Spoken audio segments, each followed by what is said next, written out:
Assalamualaikum warahmatullahi wabarakatuh. Bismillahirrahmanirrahim. Binniyati liridha illah wa li husuli syafaati Rasulillah sallallahu alaihi wasallam wa li qadai hawaijina wa hawaijikum min hawaijid din wad dunya wal akhirah. ولفتوح قلوبنا وقلوبكم وقلوبهم فتوح العارفين فتوح العلماء العاملين والصالحين وعلى ما نووا بسنكون الصالحون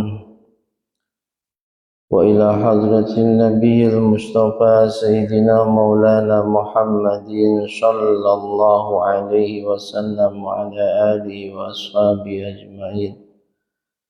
سلطان العارفين سيدنا الشيخ عبد القادر الجيلاني رضي الله عنه، سيدنا الشيخ عبد الحسن الأشعري، شيخنا مشايخ مشايخنا اجعل جدي جدي عبد الحميد جدي الإحسان جدي عبد الكريم يا حجام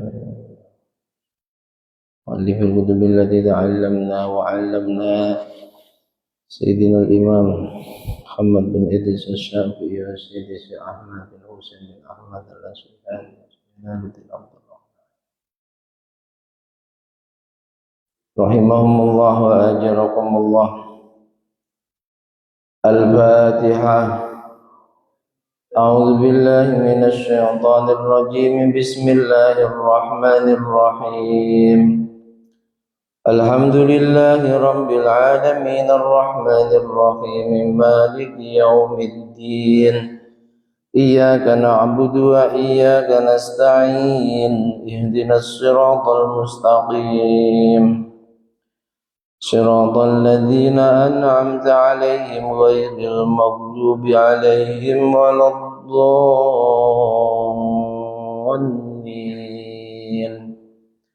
رب اغفر لي ولوالدي وللمؤمنين آمين.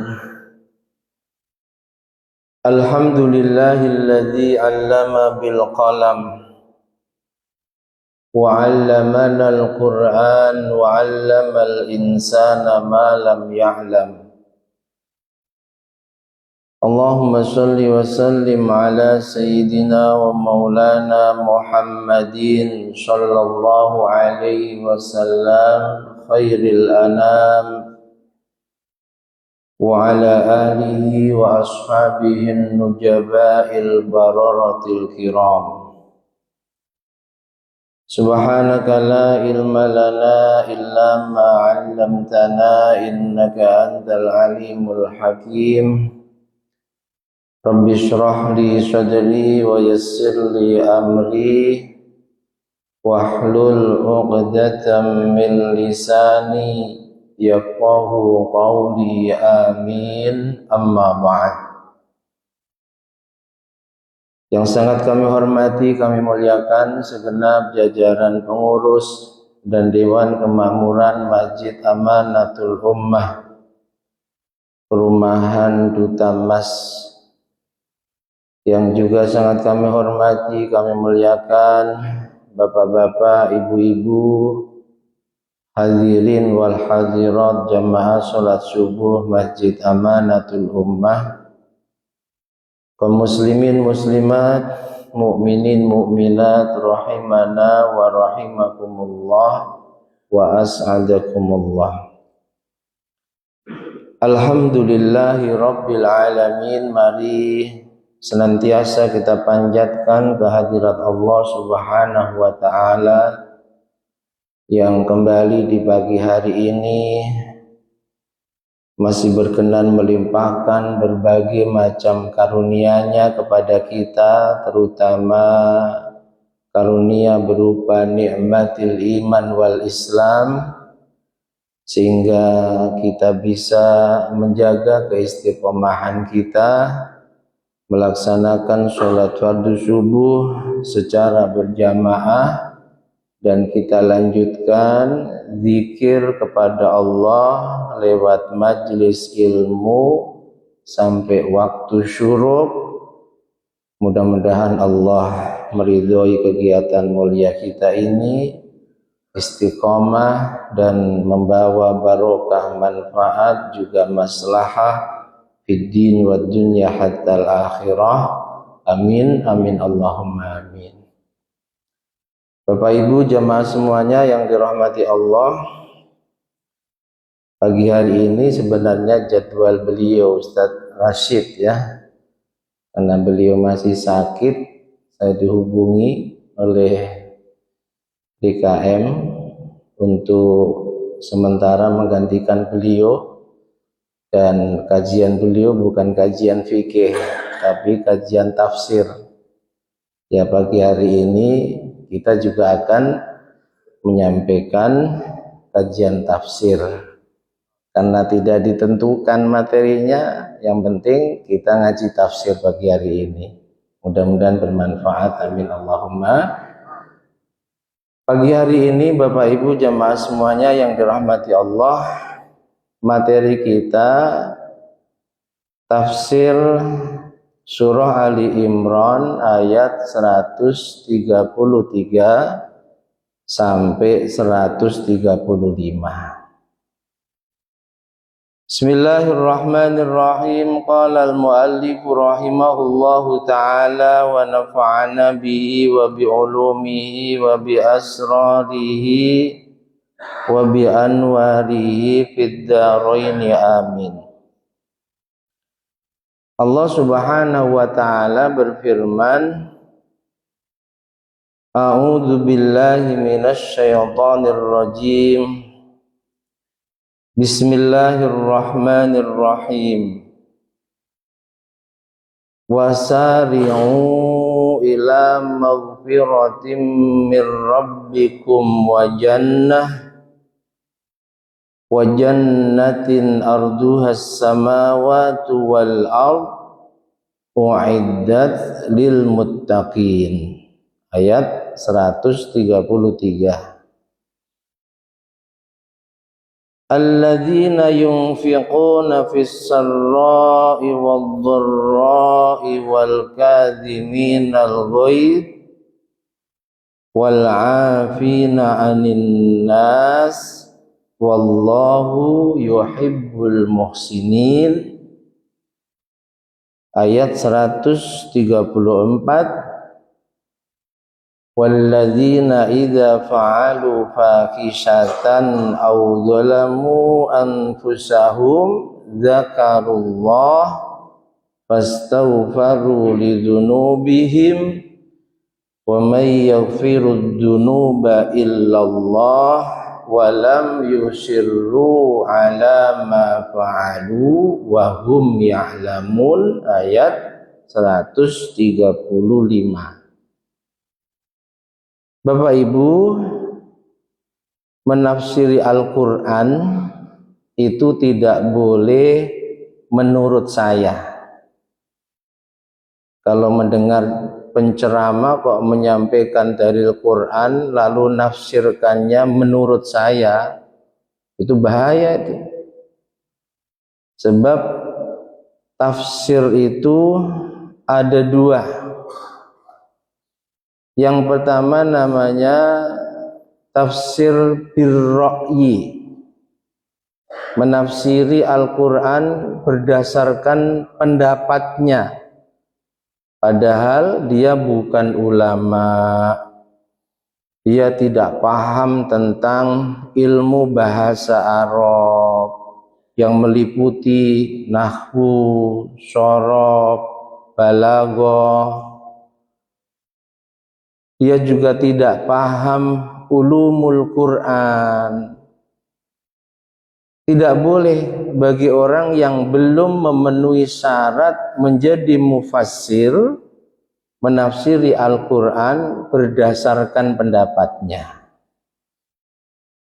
Nabi Shallallahu Alaihi Wasallam 15 abad yang lalu memberikan ancaman kepada orang-orang seperti ini. Beliau katakan, man fassarul Qur'ana bi ra'yi.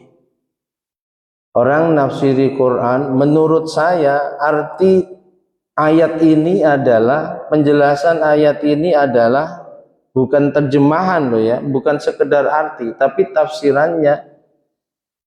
Orang yang nafsiri Quran berdasarkan pendapatnya, falyatabawwa maq'adahu minan nar, sungguh telah disediakan tempatnya di neraka. Karena potensi salahnya pasti ada, pasti besar. Yang kedua, tafsir bil maksur. Menafsiri ayat Al-Quran berdasarkan maksur. Maksur itu sesuatu yang disandarkan kepada Nabi atau kepada para sahabat berdasarkan riwayat-riwayat yang datangnya dari Nabi juga dari para sahabat. Ahli tafsir di zaman sahabat Abdullah bin Abbas. Ini karena berkah doa Nabi ketika kecil. Abdullah bin Abbas kurang lebih 5 tahun dipegang dadanya oleh Nabi, lalu didoakan, Allahumma faqihhu fid din wa 'allimhu ta'wil. Ya Allah, pahamkan kepada Abdullah namanya, terkenalnya Ibnu Abbas karena ayahnya namanya Abbas putranya Abdul Muttalib. Nabi kita Muhammad bin Abdullah bin Abdul Muttalib, sepupu, cuma jarak umurnya jauh. Nabi sudah diangkat menjadi Nabi dan Rasul, Ibnu Abbas baru umur 5 tahun. Suatu ketika dipegang dadanya oleh Nabi, didoakan, Allahumma faqihhu fid din, pahamkan Abdullah ini tentang agamamu, wa 'allimhu ta'wil, dan ajarkan padanya, kasih ilmu padanya, ilmu ta'wil, ilmu menafsiri, menjelaskan kalamnya Allah, Al-Quranul Karim. Hanya kalau kita baca kitab tafsir, kebanyakan sumbernya dari sahabat Ibnu Abbas. Nah, menafsiri Quran bil ma'sur, ya sama kita menyampaikan penjelasan Nabi, penjelasan para sahabat tentang makna dan kandungan ayat-ayat Al-Quran. Nah, itu boleh. Bahkan bagi mereka yang memang mampu menyampaikan, belajarnya jelas, menyampaikan tafsir harus bil maksur. Baca kitab tafsir Jalalain semisal, tafsir Ibnu Katsir semisal, dan tafsir-tafsir karya para ulama ahli tafsir yang otoritatif, yang sudah disepakati mereka memang punya keahlian di bidang ilmu tafsir. Ini pertama yang perlu sampaikan. Wasari'u, Allah berfirman, wasari'u, bergegaslah kalian, segeralah kalian, berlomba-lombalah kalian, ila maghfiratim mir rabbikum wa jannah, kepada ampunan Tuhan kalian dan juga kepada surga. Arduha, yang luasnya surga, as-samawatu wal ard, itu seluas langit yang 7, bumi yang 7. Uiddat lil muttaqin, surga dijadikan oleh Allah, disiapkan oleh Allah tidak untuk semua manusia, tapi untuk mereka yang bertakwa. Ini arti ayat. Tafsirannya bagaimana? Saya nukil penjelasan Al-Imam Ibnu Katsir. Dalam menafsiri ayat ini beliau jelaskan, wasari'u ila maghfiratim mir rabbikum, bersegeralah, bergegaslah kalian menuju ampunan Tuhanmu. Beliau tafsiri, ay badiru wasabiqu ila ma yasturu dzunubakum min rahmatillah wa afwi. Ketika kamu merasa punya dosa, bersegeralah taubat. Ketika kamu merasa punya maksiat, dan pasti punya, ya, selain Nabi dan Rasul tidak bersifat maksum, pasti punya dosa, bahkan tiap hari pasti melakukan dosa dan maksiat. Karena yang terjaga dari maksiat, terjaga dari dosa hanya para nabi dan rasul, sebab mereka memiliki sifat maksum, yang artinya Allah akan menjaga mereka dari melakukan kemaksiatan. Keinginan ada, namanya manusia, yang dalam dirinya kecuali ada akal, ada nafsu. Tapi Allah selalu menggagalkan keinginan-keinginan buruk, keinginan-keinginan untuk melanggar larangan, keinginan-keinginan untuk bermaksiat kepada Allah, digagalkan dengan caranya.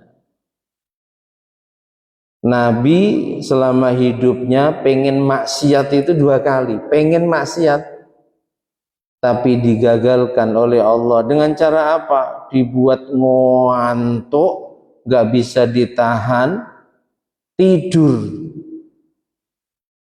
Ada malam-malam tertentu orang-orang Arab jahiliyah itu punya tradisi kumpul, mabuk, laki perempuan, nyanyi, joget-joget, auratnya terbuka.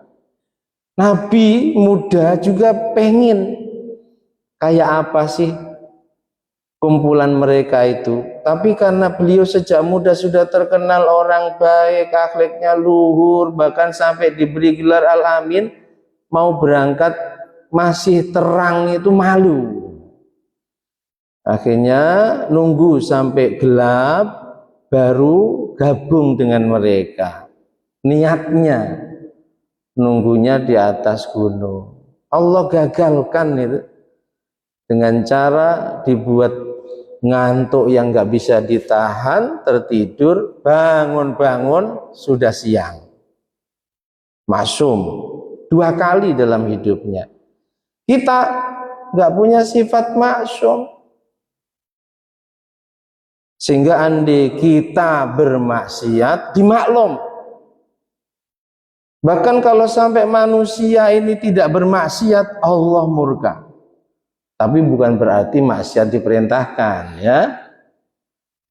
Allah itu kan punya ampunan, yakin, ya. Allah itu punya maghfirah, punya ampunan. Dalam sebuah hadits qudsi Allah berfirman, andai kalian semua, manusia semuanya, tidak ada satupun di antara kalian, di antara mereka yang berdosa, lalu setelah itu nyesel dan minta ampun, gak ada yang berdosa. Apa kata Allah? La ahlaktukum, sungguh akan aku binasakan kalian semua, dan aku akan datangkan kaum selain kalian yang mereka itu ya terkadang maksiat lalu minta ampun kepada aku. Tapi jangan lalu dipahami berarti boleh maksiat. Jangan. Allah punya ampunan. Kalau nggak ada satupun yang bermaksiat, ampunannya Allah nganggur. Sementara Rabbana ma khalaqta hadza batila, nggak ada satupun yang diciptakan oleh Allah di alam semesta ini yang sia-sia, itu nggak ada. Pasti semua ada manfaatnya. Andai mungkin kita melihat orang yang tukang mabuk nggak mau sholat, pada satu kesempatan mereka ada manfaatnya. Semisal kok andi, semua laki-laki bahkan perempuan itu di hari Jumat, Jumatan semua. Nggak ada yang absen dulu Jumatannya. Terus ada orang kecelakaan di jalan, nggak ada yang nolong. Nah, Allah ciptakan orang yang terkadang nggak mau Jumatan, itu tetap tidak sia-sia. Ada kecelakaan, survei di lapangan yang sering menolong mereka yang tidak ikut Jumatan. Itu arti Rabbana ma khalaqta hadza batila. Duhai Tuhan kami, tidaklah Engkau ciptakan apapun di alam semesta ini sesuatu yang batil dan sia-sia. Meskipun dalam pandangan kita buruk, tetap ada manfaatnya. Tidak manfaat untuk dirinya, bisa menjadi pelajaran untuk yang lain. Beliau Al-Imam Ibnu Katsir menafsiri ayat ini, kita harus menjadi pribadi yang ketika sadar diri tidak bisa terlepas dari maksiat, segera wasari'u, segerakan taubatmu, wasari'u, jangan tunda taubatmu agar kalian mendapatkan ampunan dari Tuhanmu, bil istighfar, dengan memperbanyak membaca istighfar, dan juga dengan mengganti amal-amal buruk kita dengan amal soleh. Bil istighfar wat taubah wal amalis soleh. Bapak Ibu, kita umatnya Nabi Muhammad yang ngaku iman itu terbagi menjadi 3. Allah yang menyatakan itu. Allah menyatakan bahwa umatnya Nabi Muhammad, kita ini yang ngaku iman kepada Allah, kepada Rasulullah, faminhum zalimun li nafsih, ada yang suka mendolimi dirinya, selalu bermaksiat, melanggar larangan, tapi dia tetap iman. Dia tetap iman.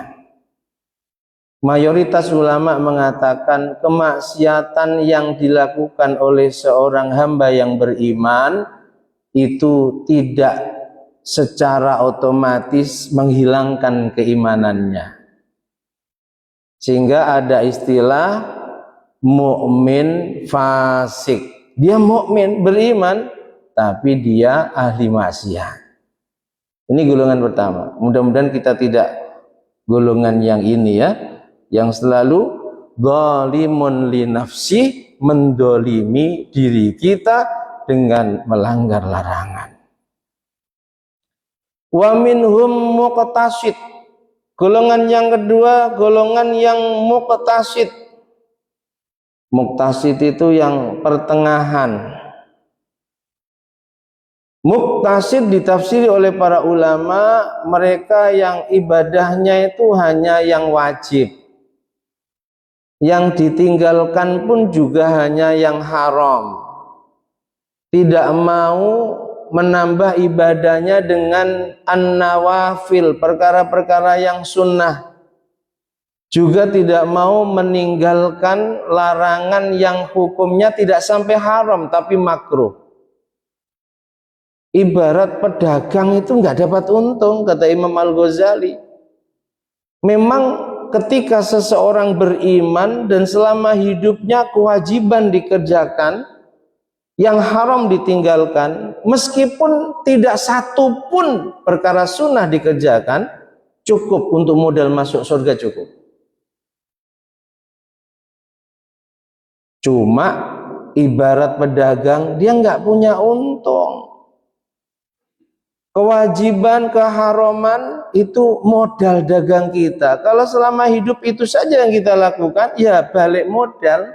Masuk surga iya, tapi entah surga yang ibarat hotel bintang keberapa, bahkan mungkin losmen yang sangat-sangat sederhana, pakai kipas angin, kamar mandi di luar, tempat tidurnya pun kreok-kreok. Nah, itu semua tergantung amal ibadah kita. Dan yang ketiga, inilah yang paling beruntung. Siapa mereka? Wa minhum sabiqun bil khairati biidnillah. Masya Allah. Agar kita sadar bahwa ketika kita mampu melakukan kebaikan, semuanya itu atas kehendak dan izin Allah.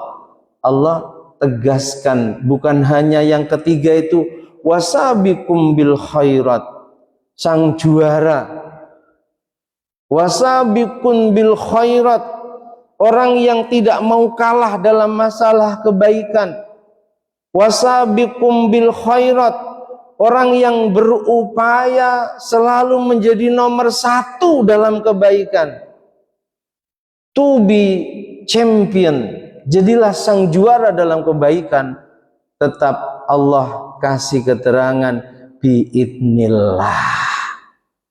Kita mampu melakukan kebaikan sekecil apapun, semuanya atas izin dan kehendak Allah. Jangan merasa, oh ini karena aku. Bahkan kita bisa beriman itu pun kalau sampai kita mengaku sebab kecerdasanku.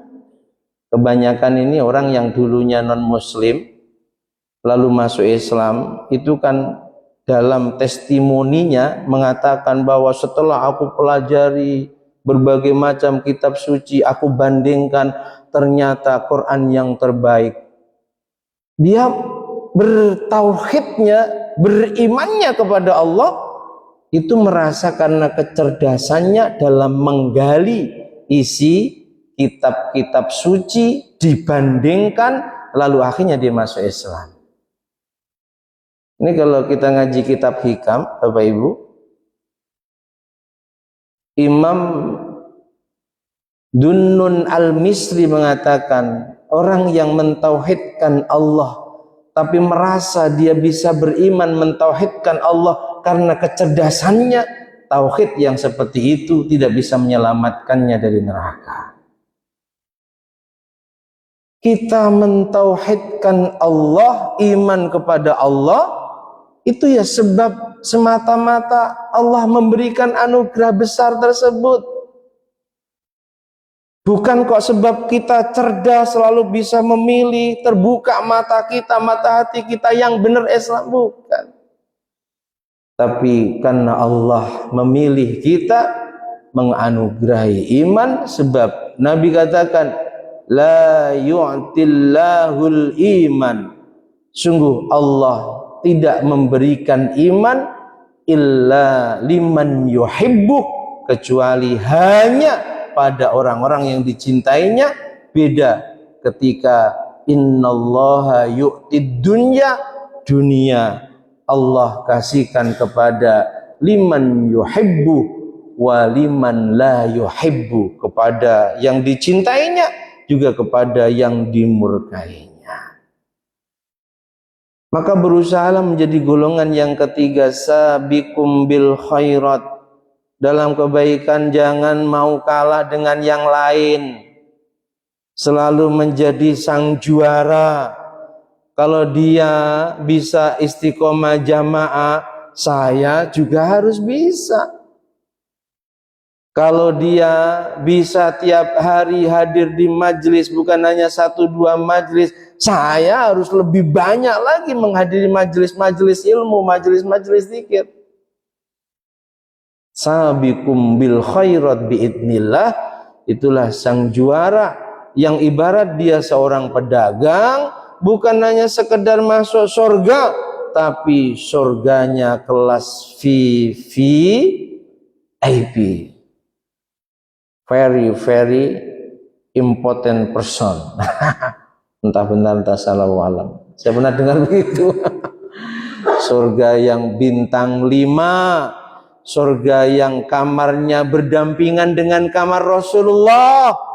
Sesekali sewaktu-waktu pengen jumpa Rasulullah itu amat sangat mudah. Belum tentu penduduk surga itu menjadi tetangganya Rasulullah, belum tentu. Sama-sama di surga, iya. Belum tentu fasilitas penduduk surga sama dengan yang lain. Semakin banyak nawafil, perkara-perkara sunnah yang kita kerjakan, maka fasilitas-fasilitas surga yang akan kita rasakan juga semakin sempurna. Mudah-mudahan kita semua di surga. Aminnya nggak semangat ini ya. Mudah-mudahan kita semua ahli surga, surga yang terbagus, surga yang kelas VIP, surga yang menjadi tetangganya Rasulullah Shallallahu Alaihi Wasallam. Amin Allahumma amin. Wasari'u, bergegas, taubat jangan ditunda. Nanti masih muda. Kalau sudah tua, muda ya saya maksimalkan maksiat. Saya berani jamin umurnya panjang saja. Habis ngomong gitu stroke. Taubat nggak bisa. Naudzubillahi min wa jannatin arduhas samawati wal ard.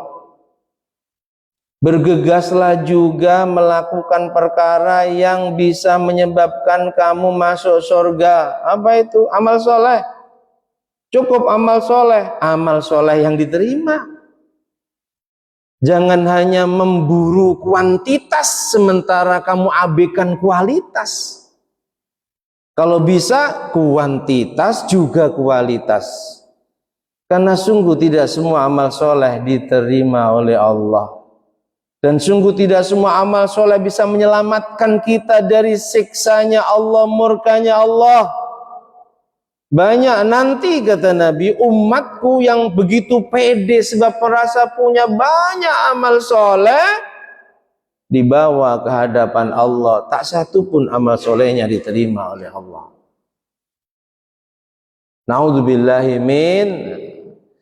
Jadi jangan hanya buru banyak, tapi buru juga mutu serta kualitas amal kita. Jangan hanya ngejar sah secara syariat, syarat rukun terpenuhi, perkara yang batalkan terjaga, tapi hati kita kotornya, naudzubillah. Setiap beramal niatnya selalu pamer, setiap beramal hatinya ada ujub, merasa yang paling banyak amal. Setiap beramal dia merasa lebih baik dari yang lain, sombong. Makanya ngaji tasawuf itu juga wajib. Sebab kalau kita tidak ngaji tasawuf, kita hanya buru amal kita sah secara syariat. Sementara tidak cukup amal soleh diterima oleh Allah, itu hanya sah secara syariat. Amal soleh diterima, syarat pertama memang harus sah secara syariat. Sebab ulama sepakat, wa kullu man bi ghairi ilmin ya'malu amaluhu mardudatun la tuqbalu. Semua orang yang beramal tanpa didasari ilmu, pokoknya sholat dia nggak mau belajar sholat, syarat rukun dia nggak paham, perkara yang batalkan dia nggak paham, nutup aurat itu batasnya mana dia nggak paham. Yang penting pokoknya tertutup aurat, pakai sarung karena perokok, pada bolong semua, pahanya kelihatan, dikira cukup. Nggak paham. Harus berdasarkan ilmu. Sehingga wajar ketika Nabi mengatakan asyaddun nasi hasratan yaumal qiyamah. Ada manusia yang sangat nelongso. Tahu nelongso? Bukan lagunya Evita Mala itu ya. Tapi itu memang nelongso itu di atas sedih. Nelongso itu di atas nyesel.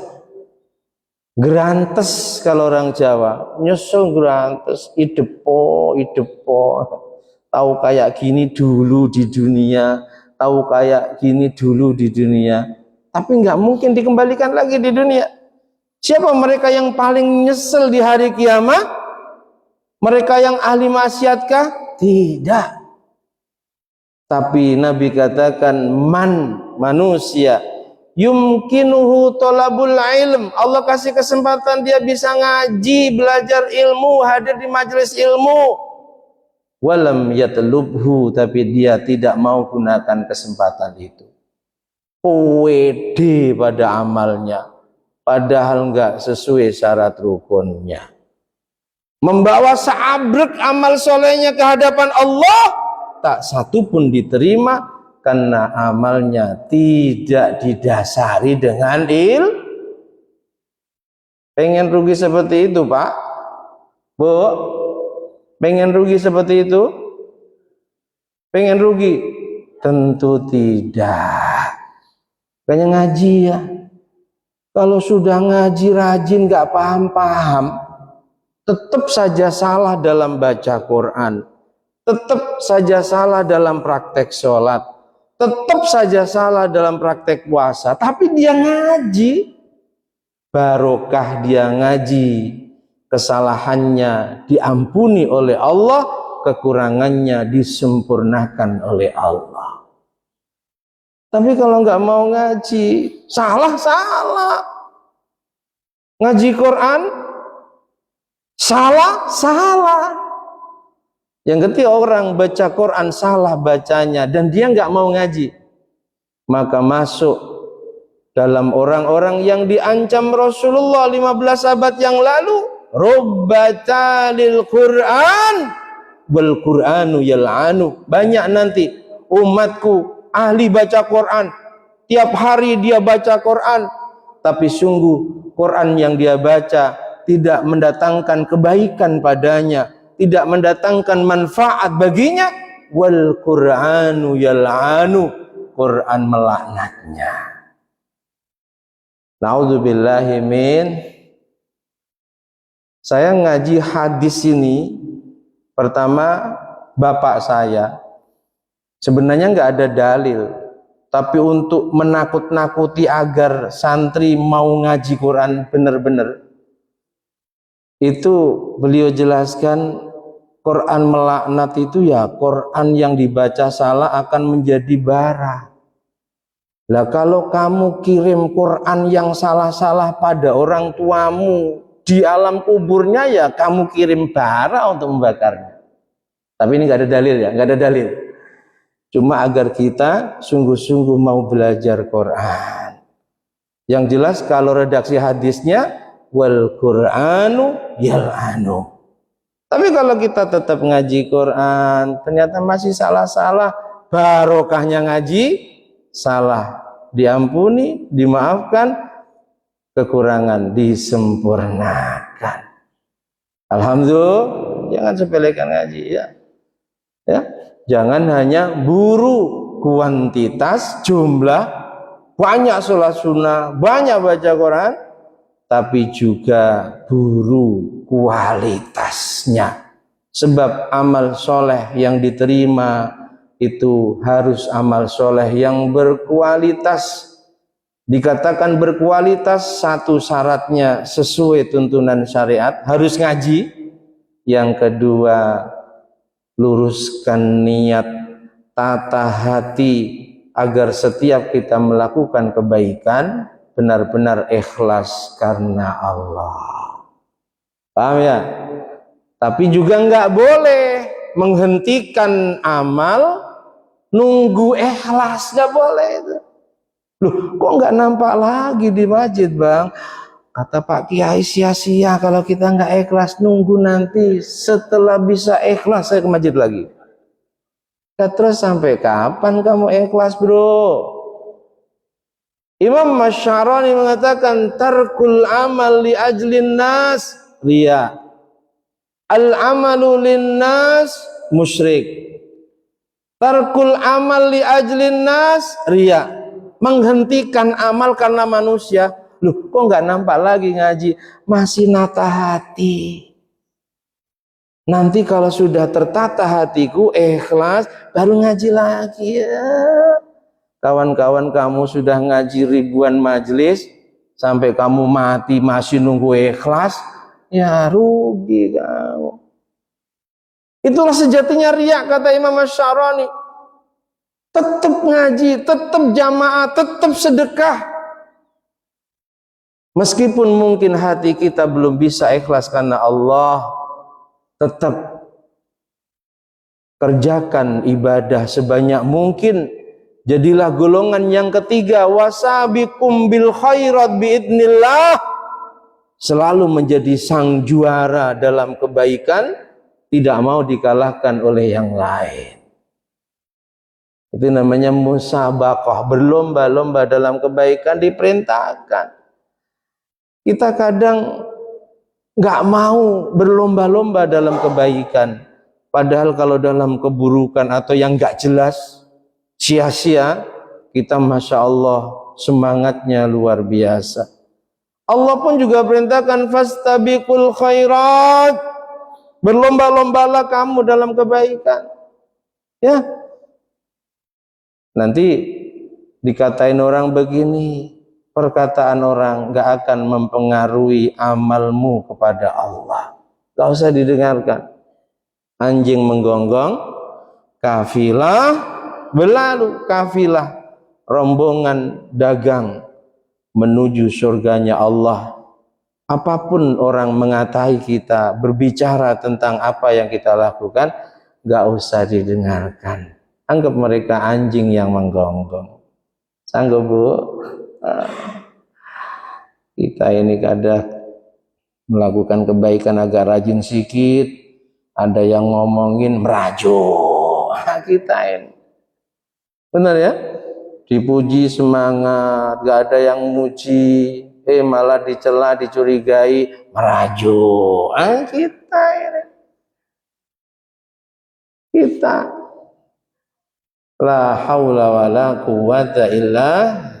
Jadi harus berlomba-lomba, selalu menjadi sang juara, jangan mau kalah dengan yang lain. Karena itulah manusia yang paling beruntung dunia akhirat. Arduhas samawati wal ard. Dalam ayat ini Allah katakan luasnya surga itu seluas bumi dan langit. Tafsirannya annal jannata wasi'atun jiddan. Sungguh surga itu luasnya luar biasa. Makanya aneh kalau ada kelompok belum kiamat sudah mengkapling-kapling surga. Surga untukku dan untuk golonganku, kalian semua ahli bid'ah, neraka kalian. Bro, surga sekarang masih kosong. Kelompok kalian semua tinggal di surga, itu menempati surga hanya sekian persennya surga yang begitu luas. Ada tuh kelompok tuh yang sudah mengkapling-kapling surga. Ya, kemarin mohon maaf, ada ya di MUI itu memang masih di MUI pusat itu sudah digolongkan ajaran yang sesat. Karena ditemukan ceramah-ceramah ustadz mereka itu selain jamaah kita neraka. Lu kayak yang punya neraka. Kayak menjadi panitia surga dan neraka. Yang belum berbaiat seperti kita neraka. Pokoknya kita inilah yang paling surga. La ilaha illallah. Nah, tapi nanti kalau didatangi dia bertakiyah. Kami nggak ada. Cuma dengan kecanggihan teknologi, jejak digital itu sangat menyakitkan. Jadi jejak digital ceramah ustadz-ustadz mereka itu masih ada.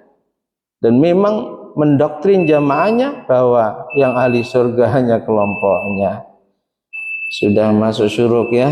Jadi surga disediakan untuk yang bertakwa. Ciri-ciri bertakwa belum nyampe ini. Tapi intinya ayat 133 memerintahkan kita agar selalu menjadi sang juara dalam melakukan kebaikan. Jangan mau kalah dengan yang lain. Buru kualitas juga. jangan hanya buru kuantitas. Berlomba-lombalah untuk mendapatkan ampunannya Allah lewat taubat yang benar. Jangan tunda taubat, dan juga bersegeralah untuk mendapatkan surganya Allah, menjadi sang juara dalam melakukan kebaikan dan amal soleh. Mudah-mudahan Allah terus bimbing kita sehingga kita benar-benar mampu menjadi sang juara dalam melakukan kebaikan, sehingga Allah ridho pada kita dan di akhirat surga tempat kita. Amin Allahumma. Wallahu a'lam bishawab. Al-Fatihah.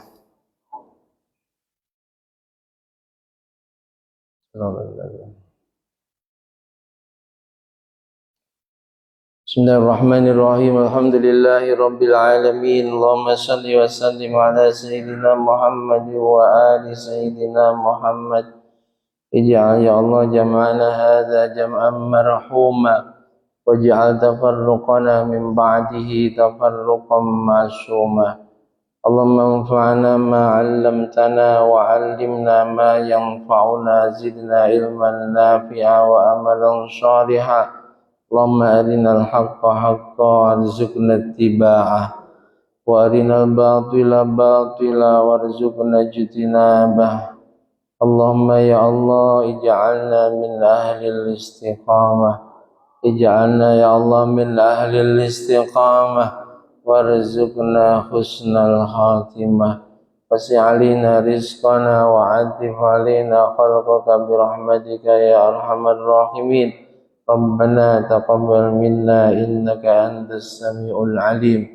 Sallallahu ala sayyidina Muhammad wa alihi wa sahbihi wa sallam. Walhamdulillahi rabbil alamin. Bismillahirrahmanirrahim. Wal asri innal insana lafi khusrin illa alladhina amanu wa amilus solihati wa tawassaw bil haqqi wa tawassaw bis sabr.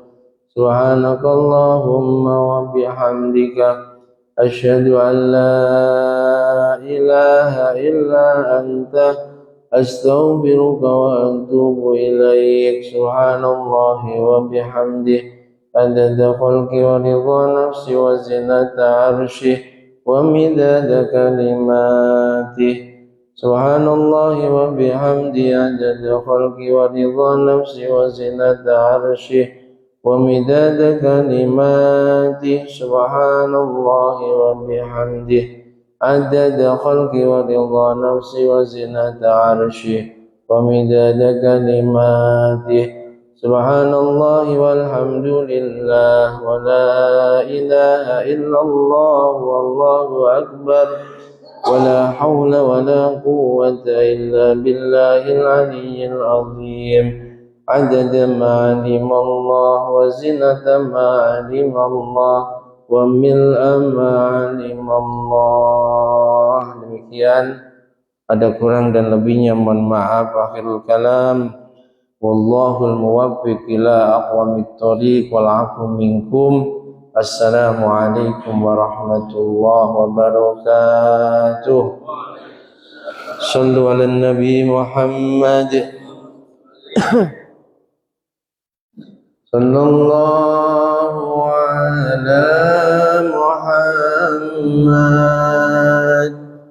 sallallahu alaihi wasallam.